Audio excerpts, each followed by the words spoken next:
আসসালামু আলাইকুম। আমি জাম ভর্তা করব। আমার ছেলে কান্না করতেছে এই ভর্তা খাওয়ার জন্যে।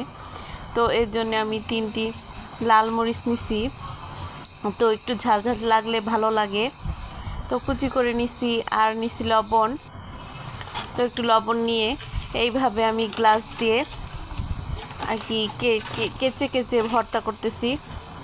গ্লাস দিয়ে চটকে নিচ্ছি। গ্লাসের উপরে হাতের চাপ দিলেই জামটা ফেটে যায়। তো এইভাবে আমি প্রায় ভর্তা করি। এই বড় গ্লাস দিয়ে এইভাবে আমি হাত দিয়ে চাপ দিয়ে দিয়ে কেচতে থাকি। তো আমি নিচ্ছি একটু বিট লবণ। তো বিট লবণটা আজকে নিয়ে আসছে। তো এই বিট লবণটা দিলে আরও স্বাদ বেড়ে যাবে। তো হয়ে গেল আমার জাম ভর্তা।